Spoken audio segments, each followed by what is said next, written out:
So it's my pleasure to introduce Dr. Jacob Silverstone, a pioneering figure in the integration of ketamine therapy for the pain management of mental health treatments. As the medical director of Rewired Ketamine, located in Aventura, Florida, Dr. Silverstone collaborates closely with psychotherapists, mental health professionals to help patients rewire their minds, regain control, and break free from pain and suffering. Also, a quick shout out.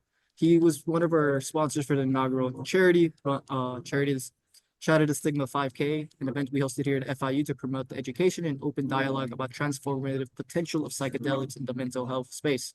So, without further ado, Dr. Jacob Silverstone. Thank you for the kind introduction. Also, just to create a little bit of a bonding moment, my daughter is currently at FIU now at the main campus in the honors program for pre-med. So shout out back to FIU, fantastic institution. And obviously, I have a little bit of a closer relationship to this institution. So I'm happy to participate and support the student network as best as I can. So I'm not a typical PowerPoint presentation type of a person. I feel sometimes if I speak a little bit more off the cuff and a little bit more genuinely, the point gets appreciated. And this also offers a little bit more plasticity in the ability for us to restructure the conversation to the audience as opposed to what I want to project out there. So I'll give you a little bit of a background more or less as to how ketamine works and how ketamine functions predominantly in the mental health care space, because I think this is really where we have a significant amount of studies and a significant amount of evidence-based medicine that shows that this type of treatment is really effective. It's so effective that currently the pharmaceutical companies are trying to figure out how chemically this is effective so they can try to reproduce this in a simple pill form solution. That's how effective this is. It is disturbing the pharmaceutical space so much that they're trying to work out ways in which they can go ahead and take a medication that's been around for over 70 years and repatent it into a new form of medication. That pathway predominantly is the glutamate pathway, which is now being discussed a little bit more. So I'm going to give you a quick breakdown. Ketamine has an effective way of treating in 3 different fashions, right? The first one is going to be the chemical fashion. That is just a chemical reaction. No matter how you receive ketamine, there is some level of chemical occurrence that will happen. The second is the experience. This is where by far most people place all the attention on it. It's the dissociative psychedelic component of ketamine. I am lamenting using the word dissociative, and I am lamenting using the word psychedelic only because it restricts the ability for people to receive this and offers a little bit more in terms of the stigma of where ketamine lands. And then the last part of how ketamine really functions is the integration component of it. The integration is the secondary effect. This is where people are using the buzzwords like neuroplasticity, which is an important buzzword, but it's something that we do have to pay attention to because, again, in terms of stigma, people think that these types of treatments will instantly rewire you. And a lot of people feel trepidation or hesitation in using these types of treatments because they think all of a sudden they're going to come in and come out a completely different person.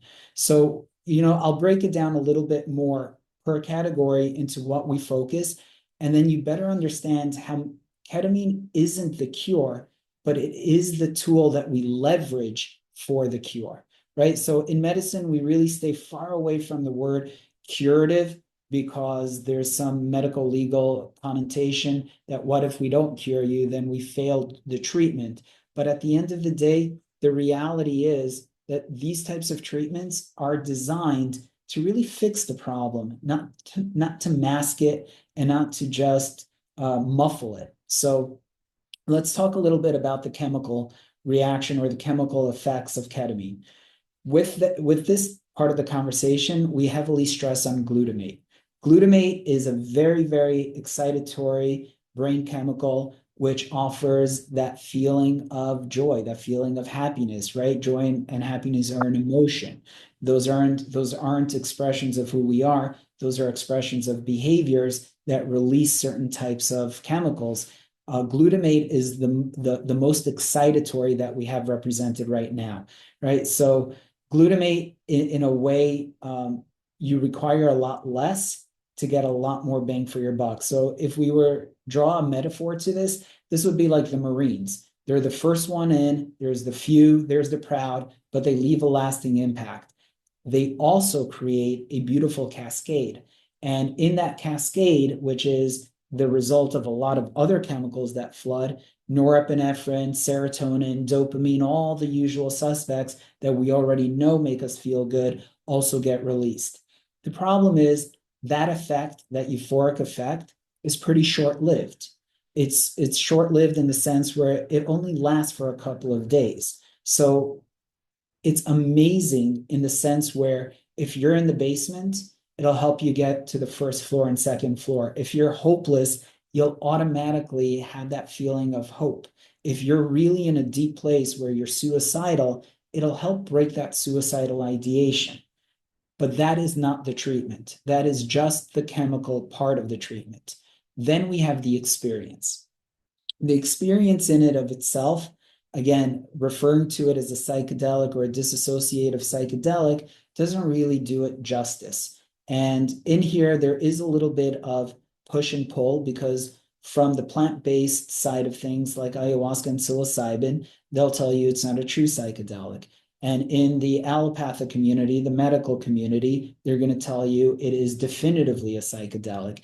The reality of it is, anybody who's done IV or IM ketamine for treatment will tell you it's really a deeper form of a meditative place. You're in in-between stage of deep meditation. So the way that I like to explain it, which I think is the best way to leverage the medication, is every single person, no matter who you are, you're not strange, has two voices in their head.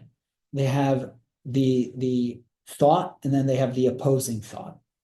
A better way to understand that is you have your ego, which is a relentless impulse, and then you have your intuition, which kind of knows better.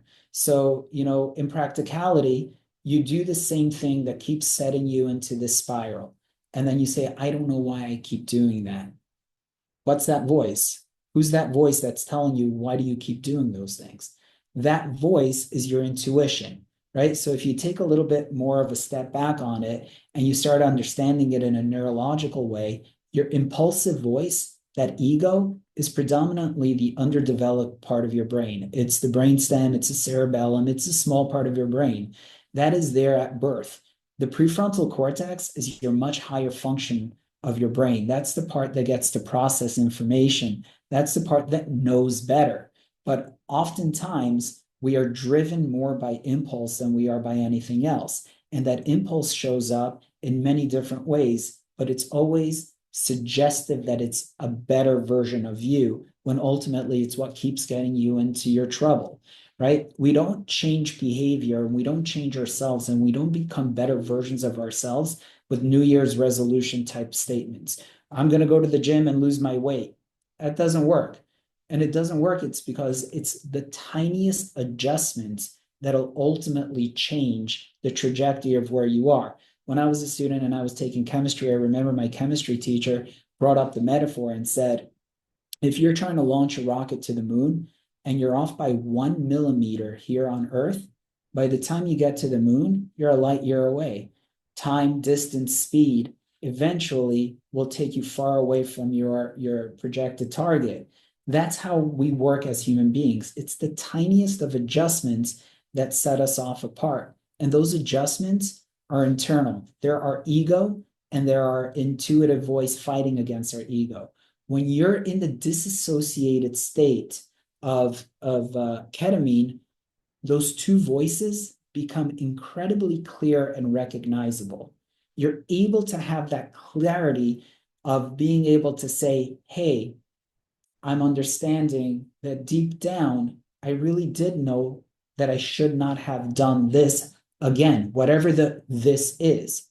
And more importantly, the second part of this experience is the access to your memory bank through the excitatory factor of the hippocampus. You're able to correlate that to your developmental self. So, right, Gio, you're the same person today that you were physically 15 years ago. You, as a 4-year-old, is the same brain as you are today.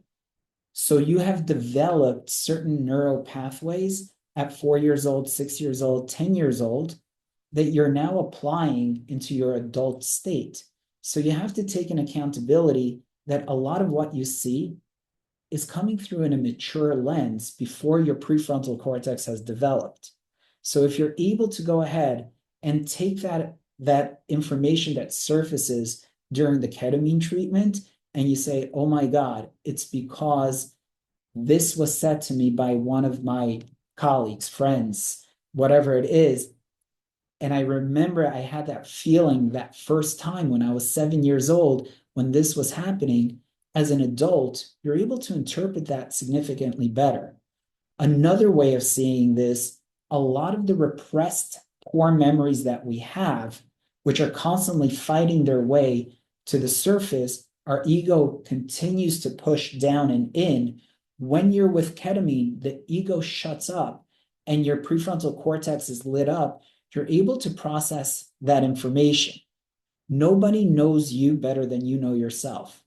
And if you're able to bring that information to the surface with ketamine and assisted guidance, then the next and the last stage of things, which is the integration, is significantly easier.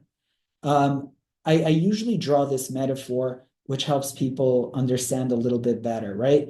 At the end of the day, we're neurological creatures. We have impulses in regulation, right? Homeostasis is that beautiful center where your heart rate, your breath rate, your temperature, your glucose, your O2 saturation, it's pristine. This is where the body always wants to live. But there's an upregulation and a downregulation depending on change of needs. So, for instance, a lion basking in the sun, perfect homeostasis. It gets hungry. All of a sudden, the blood moves from the internal organs to the muscles. There's contractions, pupils dilate. It goes out for the hunt. Everything is an elevated. Once it consumes once it gets its target and consumes it, down regulation in order to metabolize and to store and use the calories appropriately and store the excess as fat. So there is upward and downward regulation, but every single time that we're done with the needs for up or down regulation, the body is constantly fighting for homeostasis. That's that peaceful center. The yogis will describe that as finding your peace, right? So if you don't understand what that means on a technical term, and you're trying to find that meditative peace, breath, heart rate, blood pressure, if you can go ahead and relax everything to its homeostasis, you're no longer up and down regulated. The oming is for the vagal nerve response system to assist in being able to bring that down. So now what happens? You're dysregulated for a long period of time, right? For instance, a seeing eye dog or the alpha in an animal pack, because they are continuously at a heightened, elevated state of dysregulation, they permanently remain in that state. And unfortunately, their body doesn't do very well with that. And it's kind of sad, but seeing eye dogs have a significantly lower lifespan than other dogs because of their stress level. So we know that even in the animal kingdom, there's dysregulation. And if you're upregulated or downregulated, it affects our systems, right? The other thing that's important to know is that if we remain up or downregulated for a prolonged period of time, we can stay stuck in those dysregulated positions. There's a point to all this, and I'll get to it in just a minute. So if you are under a tremendous amount of stress for years and years, let's say financially you're struggling, you're having a hard time with getting your career in order, and this takes 6-7 years for you to finally kick off everything, and now you have a job, you're in a healthy relationship, things are good, but I still feel terrible. Why do I still feel terrible? Likely it's neurological. It's because you've been dysregulated for a long time. So anytime there's discomfort in the body from up or down regulation, we also know this as anxiety or depression. We don't like it. It's uncomfortable. Nobody comes for ketamine clinics because they're overwhelmed with happiness. Happiness is a good feeling. Everybody comes here because they're overwhelmed with either depression or anxiety, which is a very uncomfortable feeling. So they're seeking ways to shut down the noise, but that's inappropriate. That's the traditional method of psychiatry. We don't want the noise to shut down. We have to understand that the noise is there for a purpose, and that purpose is to investigate what is happening. So a fire or a smoke detector, by definition, is really annoying. That's the purpose of it. It's there to alert you. So it's 2 o'clock in the morning. You don't have to get up till 7, 8 o'clock. You've got plenty of night to go, and your smoke detector is going off. So you have a couple of options. Option number one is you can 100% disregard the alarm, but you're not going back to sleep. It's going to keep you awake. That's the design of the alarm. Option number two is you can muffle the sound by putting pillows and blankets over your head. But at the end of the day, there's still going to be some concern that maybe the smoke detector is trying to do something, maybe it's not. The sound is still there, it's muffled, but you're not getting a night rest. In essence, that's what SSRIs do. They muffle the sound by tricking your brain into thinking there's happiness, but intuitively, your high processing functioning brain knows that that's not the answer. So it's a very high failure rate because all you're trying to do is muffle the sound. The third option is what you have to do, and that's the uncomfortable thing. That's to get out of bed, go from room to room, try to figure out if there's a fire. If you go from room to room to room to room and you notice, honest to God, there's nothing here, it's just a false alarm. Yeah, you wasted about an hour of your time, but you can take off the smoke detector, take out the battery, and say, just a false alarm. Sometimes the smoke detector is defective. Or you can go ahead and find that there's smoke coming out of the outlet and recognize that there is a threat and that alarm was there for a reason. These types of sensations are there for us to inspect. When you're under the ketamine treatment and your ego is shut down and your access to memory is available and your intuitive voice is so much louder, you have the ability to go from room to room to room and determine, is this a real trauma that I have to deal with? Is this a real current life situation that I have to figure out and cope with and I have to strategize? Or is this just a false alarm? In which case, I'm glad that I was able to inspect this and recognize that this is really nothing wrong and I may be dysregulated from years of trauma. Once you have that information, then you take it to the integrative stage. Now, when you go to the therapist, you say, hey, these are my findings. This is who I am. This is what I need. Please help me with the tools to be able to manage and to function through these deficits. Traditionally, the way that it's been working for the past 40 years, and we keep having this increase in suicide, increase in depression, increase in anxiety, is muffle the sound, show up to the therapist, and let the therapist try to decipher the information that you're half giving because you simply don't have access to that information. It's a complete change of approach in which we allow the person to get comfortable with who they are, allow those things to come to the surface, and then approach it with integration with the therapist. And then on top of that, you're neuroplastic. So the changes that you take into effect create new neural pathways of behavior. The moment that you positively reinforce that behavior, it becomes the primary behavior choice of your brain. And the more you repeat that, the more your life has gone to that subtle adjustment point and you've recorrected the trajectory, and those mistakes and those patterns stop. In which case, what do you think the body does? Stop sending signals. You listened to it, you paid attention to it, you corrected it, it's no longer there. If you're financially struggling and you're under stress, The stress is there to motivate you to find a solution. The moment you find a solution, the stress goes down. What we do is we listen to the stress, we get uncomfortable with it, and we suppress it, whether it be with serotonin and dopamine induced behaviors like sugar and fat, gambling, social media, porn, anything that gives that quick fix, or we suppress it with numbing agents like alcohol, weed, and other stuff that just makes us not feel. The most important way to change life is through expressing the feeling and connecting to that feeling, leaning into it, and creating a plan of action for it. So ketamine takes you through all of those stages, but it must be leveraged and it must be appropriated. It must allow you to connect with yourself, and then you have to integrate it.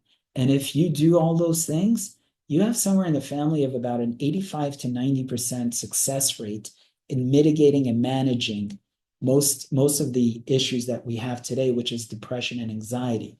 The number one diagnosis for disability in America, disability, the amount of money that this is costing us is depression. This is just a downward regulation. And if we don't lean into it, we don't fix it. So it's a complete reverse approach. While psychiatry has been pushing the door with all their might for the past 40 years, it was a pull to open situation. We're doing the exact opposite of what we should be doing. Yeah. Wow. That was super fascinating. Thank you. No worries. So now I open it up to questions. See if anybody has any. Okay. I definitely have questions, but if anybody has questions, you're more than welcome to ask them. There is one in the chat. I don't know if he has changed it. This was like a while ago. So it says, so how does the search for stimulus dopamine work? Would you say that it also searched for homeostasis? So yeah, the answer is we all recognize the signal. We all respond to the signal. The signal is easy. You're uncomfortable. We stress eat. The reason we stress eat is because when you eat and consume fats and sugar, it releases a dopamine kick, very similar to a quick snort of cocaine. It's there. We listen. We know that it's uncomfortable. So what we do is anything in our power, right, as neurological beings, to try to control those discomforts. Nobody who's in a state of joy or laughter does anything to stop it. Like, we just let it go because it's not painful. Anxiety and depression is painful, so we do what we can to end it. But that's not the purpose of the pain. The purpose of the pain is it's an alert, just like a smoke detector. It's a valuable system. But if we just work on shutting off the alarm, we're never going to be at peace. What shuts off the alarm is the ego. It's there just for survival. What resolves the alarm is your high function of intuition. And those are the two voices that you have. So if you feel uncomfortable, what you're really supposed to do is not create a positive feedback for that, right? So this is the crazy part about it. I read an article not long ago where it was some Midwest university. I honestly don't remember which one it was, where they showed that people who are angry, right, they're told to do a couple of things, right? Run it out, go to the gym, just express your anger, don't hold it in. The answer is that works because you're doing a quick serotonin release with those types of activities. But in reality, it actually creates a positive feedback for being angry. So I'm angry. I respond by treating myself with a serotonin inducing activity. I've now rewarded my system to continue to be angry because I get good stuff when I'm angry. And that's how that works on neural pathways. The right response is I am angry, meditate. Think about what it is that is making you angry, internalize it, and then use your high function brain, which is the prefrontal cortex, to define what it is that's causing you angry. We see this right now, right? Like with the great divide in the US, anger, and then just social media expressions. I get a good feedback, and that's my dopamine kick. Has that stopped? Are we seeing an improvement? No, it's getting worse because we are rewarding our anger with that dopamine kick. When we are angry, we're supposed to internalize it and process. That's the purpose of bad feelings, to inspect the rooms, go from room to room, find out whether it's a real alarm or not a real alarm. With anger, 99% of the time, it's not a real alarm. We were alarmed when that idiot cut me off, and now I'm mad, but the threat is gone. So if I internalize it and process it, I then go ahead and I register that that anger was an ego-driven event and not a high-function event. If I reward it by honking my horn, then I tell myself to continue that pattern. So again, everybody's pushing the door open when you should be pulling it. We're rewarding anger. So the same thing happens when you're feeling bad, and we want to go back to homeostasis. The answer is no. The purpose of the alarm is to process, go from room to room, inspect. You don't need to eat that food because you're stressed. Why are you stressed? I'm stressed because honestly, this was a negative conversation that I just had with my parent, and that really set me apart. Why did it set you apart? It set me apart because I actually didn't like the feeling of being judged. Why don't you like the feeling of being judged? Because I value myself, and honestly, they are questioning my self-worth. Do you really need them? Do you really need them to validate you? No. Okay, congratulations. You use your higher function to resolve that feeling instead of eating something, in which case that positively reinforces for you to continue to have that depression and anxiety because you're rewarding the system with serotonin versus processing. It's a matter of understanding your body and how to use it.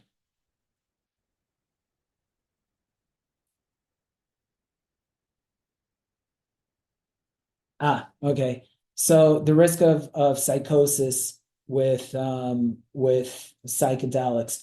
So the answer is there's always a risk of psychosis with psychedelics, significantly higher when you're dealing with the higher the delusion, the higher the risk for psychosis. So ketamine, as long as we maintain a lower dose over a longer period of time, there is a lot less of that delusional component of the psychedelic.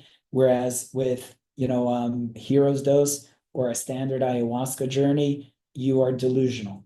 It's a high grade of delusion. So while there may be a harsher reset with the plant-based stuff, there is an associated higher risk of psychosis simply because of the delusional component of the hallucinogen, right? When people go out for the journeys, you have to just be realistic that some of this stuff is just imagination because that's just the way the brain works. There are components of this that are left for interpretation, and the delusional component of it may trigger psychosis. So there is a risk, and especially if you are predisposed. However, as everything in medicine, the balance is risk versus benefit. If somebody is suicidal and they have been suicidal, there's an old expression, better sweet than sour. So you run the risk of psychosis, but right now they're suicidal. So better sweet than sour. Um, so ketamine tends to be significantly more controlled for a number of reasons. Number one, when you're dealing with IV and IM, you have 100% bioavailability. That means we know that every gram that's getting put into your system is being metabolized by the primary organ, which is the liver.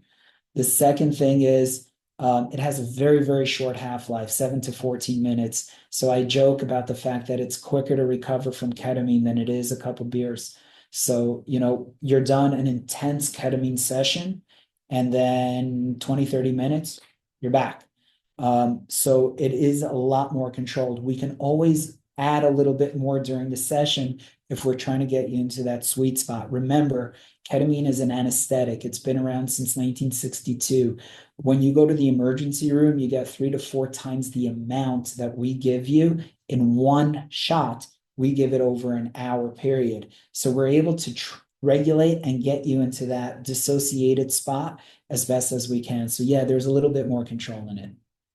I have a follow-up question. In your Sure. previous response, you mentioned delusion, hallucinations, and psychosis. What's the distinction, like the difference between the three?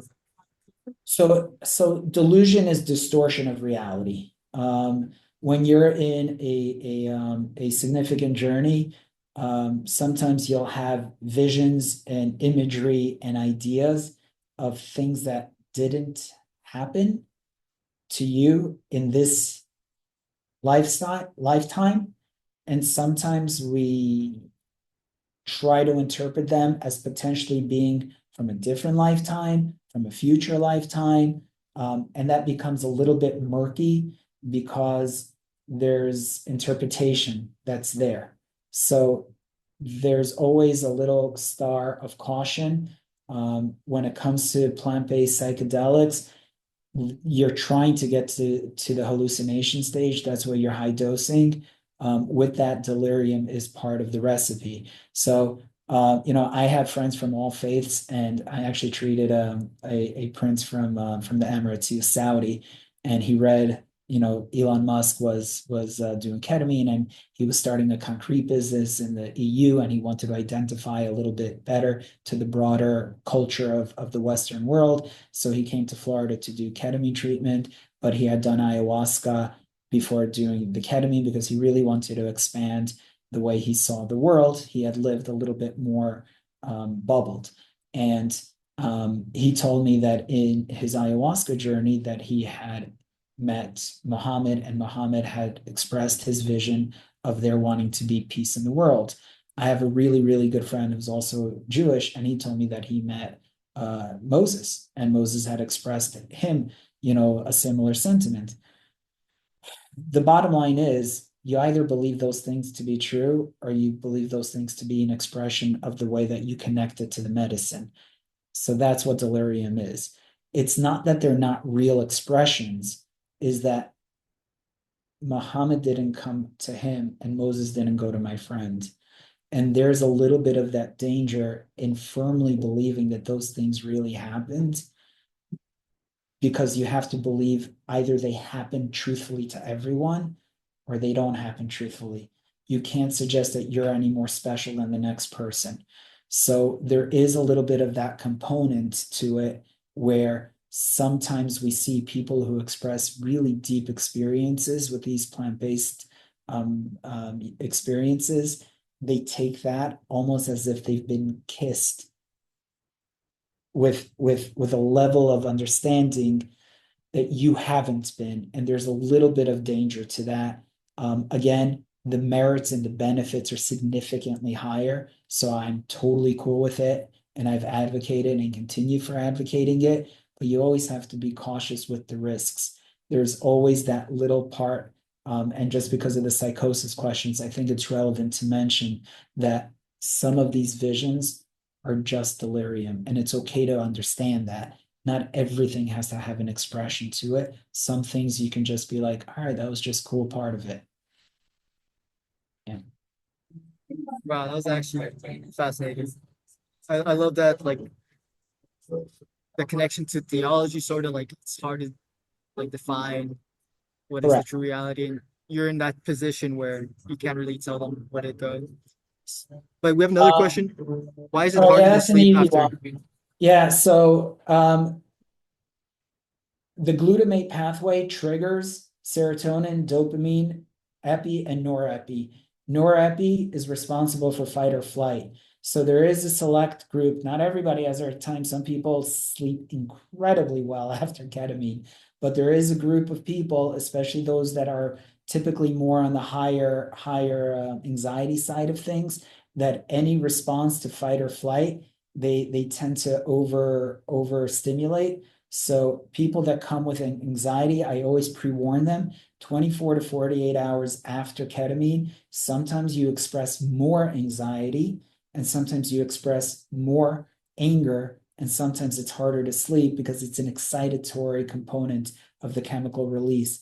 Norepi is very short acting, so it usually only lasts for about 12 to 24 hours. And when people know that that's coming, it's much easier to understand. It's just a somatic expression of a chemical. So yes, some people do have a little bit of a harder time, but generally speaking, most people don't. That's the norepi involvement with it. All right. I have a quick question for you. Should- How does like what's the clinic like treatment look like? So like if you go in for like one treatment, like how does the process work? Like Yeah. So do you we get like more psychological support during the like your ketamine infusion stuff? Yeah, so every clinic is slightly different, but the one thing that is kind of unfolding universally is the protocol for mental health tends to be 6 sessions within a 2 to 4 week period. Typically two, the first 2 weeks, and then the last two spread over, but it really varies. The loading dose is 6.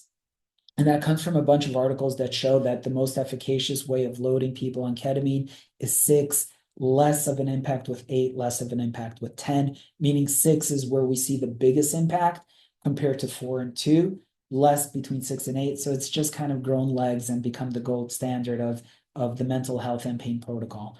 The way that it typically looks like in my clinic, just so you have an understanding, is I highly discourage a single session unless it's being used as a maintenance dose. Single sessions to me are very exploratory. The first session is really understanding how to leverage the medication. First session, I always do guided in the room because if you don't understand how to leverage the medication, you leave a lot on the table. A lot of clinics have taken the position of the white knight phenomenon where psychiatry has failed you, will save you. And the reality is it doesn't work that way. Integration is a key component to increasing the over time long-term success of this medication.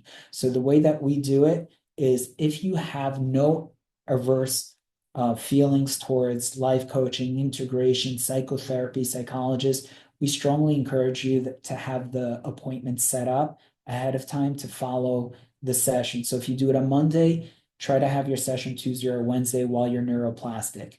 If you're adverse to any type of mental health care support because you've kind of grown a little bit of distrust, I don't even mention it until the third or fourth session, because that, to be very honest with you, even if somebody has the best advice, if you're not ready to receive, it's going to be a waste. And usually by the third and fourth session, people become so confident with understanding who they are that they become receptacles to accept tools, right? So you're not there with the therapist to figure you out. You're there for the therapist to work with you on what you already know. So, the metaphor I use is you can have the finest wine, and if you want to pour it into a broken glass, nothing's going to hold. So we got to first repair the glass, and then we talk about the wine being poured in. So for us, the first session is always guided, and a typical loading is 6 sessions. An IV drip is usually about 45 to 60 minutes, and the standard loading dose is 0.5 milligrams per kilogram, which is roughly somewhere between 40 to 60 milligrams for most people. And then we titrate up or down depending on your response to it.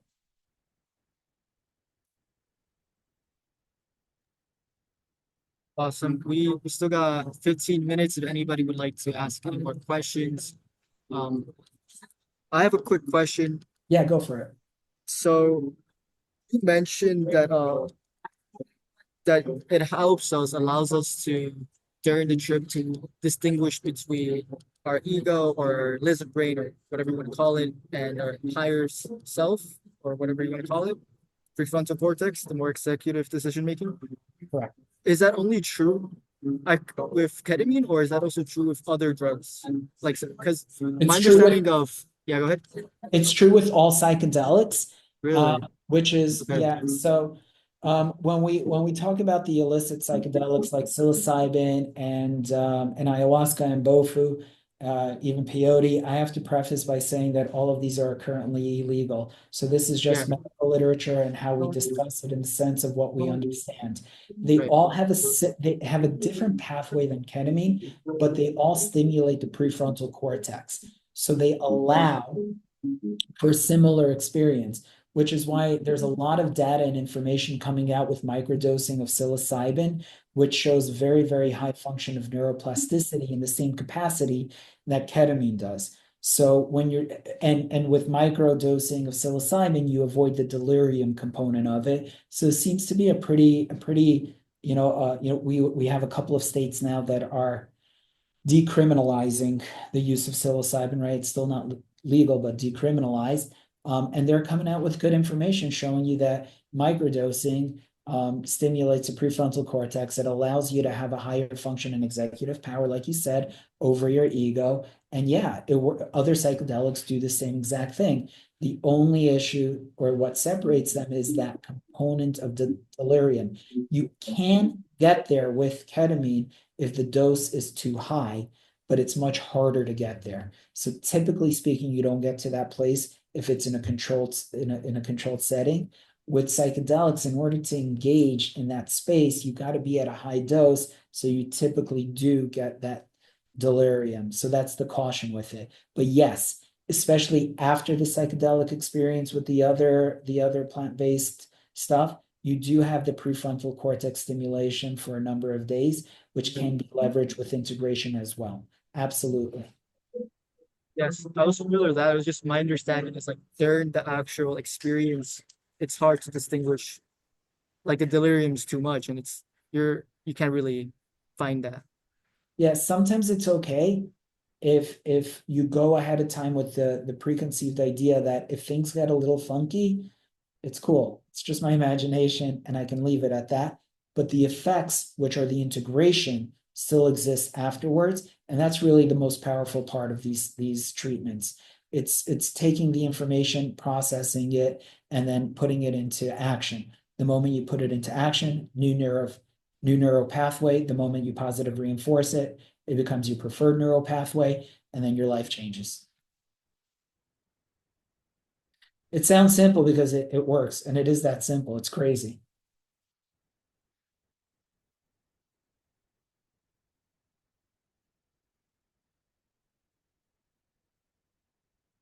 All right, so ketamine and nausea, it's an anesthetic. Psilocybin induces nausea, ayahuasca induces nausea. Anything that is a neurostimulant could induce nausea. Any neurostimulant can induce nausea.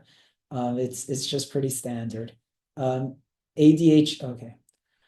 So ADHD, autism, and bipolar, right? These are now dealing with neurodivergency. Neurodivergency is a much harder conversation to have because neurodivergency is the way you process information.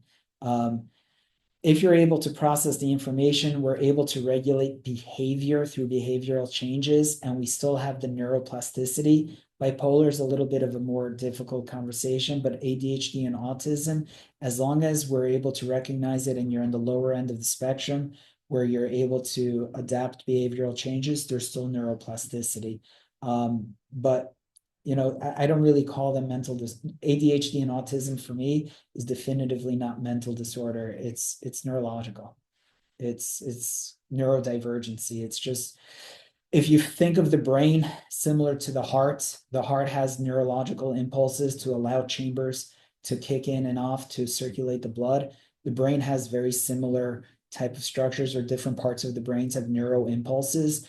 And with neurodivergencies, all of that is offset. That's why you see things like what do you call it, to assist with neural impulses in the brain with magnets. TMS is starting to pick up significantly. It's kind of like the pacemaker of the brain.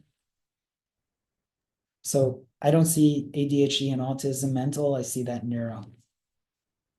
In fact, most of what we're dealing with, in my humble opinion, is better left to neurology and psychology versus psychiatry. But I know I get in trouble by saying those things.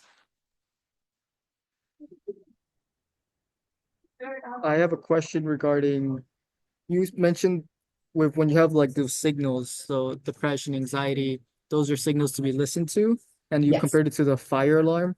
absolutely. So you I'll said give you you do another that. one. I'll give you a great Alright. one, right? This is one that people suffer with all the time: shame, guilt, regret. We feel shame, we feel guilt, we feel regret. Those are terribly uncomfortable. So we do things to get rid of those feelings.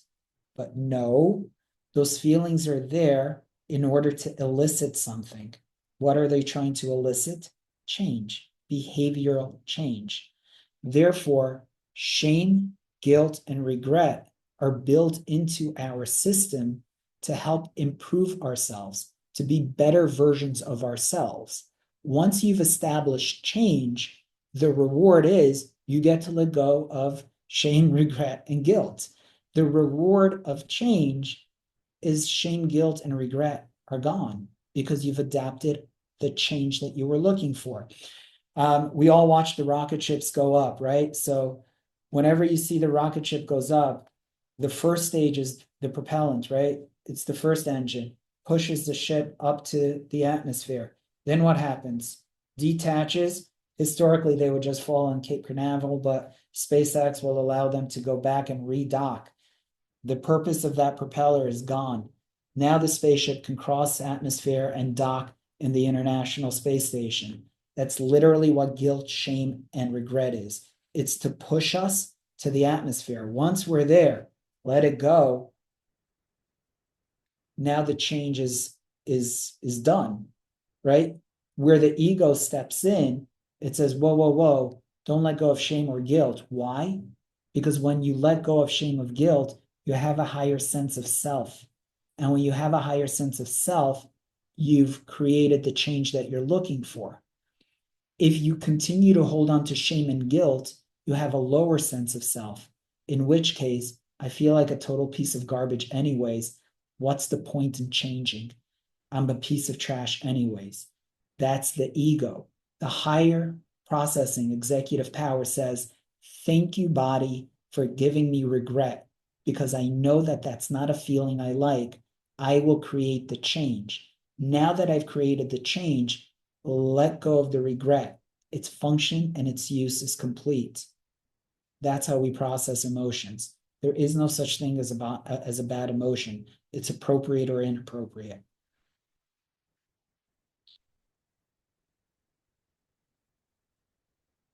Because it's uncomfortable to change. Resistance. Nobody likes resistance. We measure ourselves to ourselves. There are things that are easy for us and things that are difficult. The things that are difficult, we're going to meet resistance. Resistance is uncomfortable. Our ego doesn't like discomfort. So it's going to go ahead and keep going through the path of least resistance. That's why it tells you to be a bad person, because it's just easier. Right? You want to bulk up and you want to go to the gym. You're not going to pick up the light weights. You're going to pick up the heavy weights. Nobody likes the discomfort, but that's how you get growth. Resistance, the moment you meet resistance, the ego steps in there and says, dude, just cut it out. Here's some food. Here's some gambling. Here's some drugs. Here's some porn. Here's anything. You don't want to be uncomfortable. Stop doing what you're doing. You're going to end up failing again and again and again. It's better to just give in. Just give in. That's what the ego does. Time and time and time again. We don't want that. We want to welcome the resistance. We welcome that because your higher function understands that the purpose and merit of that is to push through the resistance, also known as grit. Grit is one of the three key pillars of what we call contentment, a status of peace. Grit, gratitude, and giving are the three pillars of being content. There's nothing more satisfying than pushing through the hardship, but it's painful. And the ego doesn't want you to be in pain. It's there to protect you. That's how it sells its story. The higher function knows better. This is so clear when you're under ketamine that everything I'm telling you right now is so abstract that when you're in a proper treatment center, right? If you do this up the nose or whatever, you're not going to get any of this. You're going to get the quick glutamate hit. when this is done under guidance and proper treatment, one session and you're like, got it. I hear what he's saying. Makes sense. All right, so unfortunately, we're coming close to an end. 5 more minutes. Uh, One last question. It never yeah, go gives ahead. up. It never gives up. That's the falsehood. Never. The ego is relentless. It's reptilian. It was there when you were born, right? The brain develops here, outward. It's deep. It's embedded. It's relentless. It's reptilian. It is never going to give up. What happens is when you tool yourself to learn how to properly do the inspection of the rooms, to properly process your higher function oversteps that ego. And yeah, definitively, when your window of tolerance is low and your cup is full, the ego is likely to win from time to time. But that's okay. We don't have to win every fight. But the ego never shuts up. No, this is forever and ever. I'm gonna tell you one thing that you're not gonna like. Acne is for the rest of your life. Even when you're 60 and 70, you're gonna still get acne. It doesn't go away. Once it starts, it never ends. Ego is the same thing as acne, buddy. It's with you for the rest of your life. It's just a matter of being comfortable with understanding the two voices. I love it, man. Thank you so much for your time. I got so much out of this. It's actually incredible. I have so many more questions, but we're limited in time. I'm sure everyone else enjoyed themselves as well. Is there anything they could do to stay connected or anywhere? Yeah, Yeah. it would like for us, again, I told you I have a place for FIU in my heart, being Right. that my daughter will soon be an alumni there. So anybody who wants to come visit the clinic, see the actual physical setup, get a little bit of a deeper understanding, you're welcome to. Our office number 305-676-6070 is also a text line. So you can always just shoot us a text if you have any other questions. We're pretty open and responsive. My Joe, who kind of runs the show here for me, she's actually sitting next to me. So either she or myself will respond to this. Joe used to be in real estate, but she came to work at the clinic because she will testify that ketamine saved her life 3 years ago. So, yeah, we're pretty open and accessible. So anybody who wants to come and visit, happy to. Internships, happy to. We're pretty open.